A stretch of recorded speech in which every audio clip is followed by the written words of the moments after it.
नमस्ते दोस्तों, आज की जागरूकता चैनल में आप सभी का स्वागत है। मन का स्वभाव है भटकना, उसे सहारा दीजिए। आइए समझते हैं।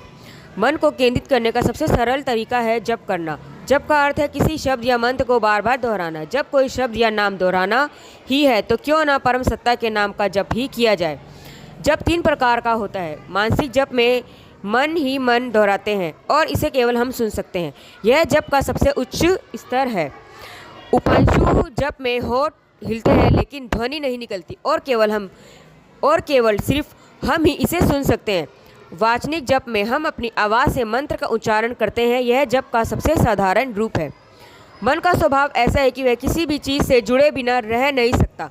जब तक उसका ध्यान किसी चीज़ पर केंद्रित ना हो भटकता ही रहता है। इसलिए क्यों ना इसे केवल एक चीज़ पर केंद्रित किया जाए और वो हो परम सत्ता और वह हो परम सत्ता। लेकिन सिर्फ किसी चीज़ से जुड़ना ही काफ़ी नहीं है, मन को स्थिर करना भी बहुत ज़रूरी है। जब मन पूरी तरह से केंद्रित होता है तभी परम सत्ता से मिल भी सकता है। इन तीनों में मानसिक जप सबसे श्रेष्ठ माना गया है क्योंकि इसमें मन पूरी तरह से परम सत्ता पर केंद्रित रहता है।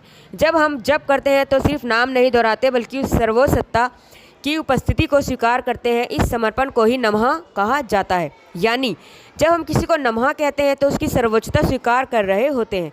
इसलिए परम सत्ता के प्रति पूर्ण समर्पण का भाव रखना चाहिए। इस दुनिया में कुछ भी स्थायी परमानेंट नहीं है। सब कुछ बदल रहा है, सब कुछ गतिशील है, क्रियाशील है।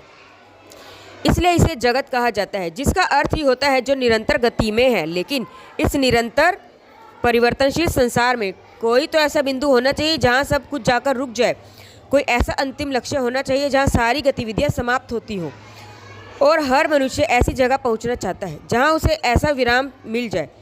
यही अंतिम लक्ष्य परम पुरुष है। वही एकमात्र सत्ता है जो किसी अन्य चीज़ पर निर्भर नहीं करती। वही भवसागर पार भी कराते हैं। अगर किसी विशाल समुद्र को पार करना है तो क्या तैरकर पार कर पाएंगे? यह संभव नहीं है। लेकिन अगर आपके पास एक अच्छी नाव है या किसी चीज़ का सहारा है तो आप जरूर उसे आराम से पार कर सकते हैं। यही परम सत्ता है, एक नाव जो हमें इस भवसागर से पार करा सकती है। अगर जीवन में शांति और स्थिरता चाहिए तो परम सत्ता की शरण में सभी को जाना बहुत ज़रूरी है। तो परम सत्ता की शरण में जाना ही सबसे अच्छा एकमात्र तरीका है। ओके, धन्यवाद।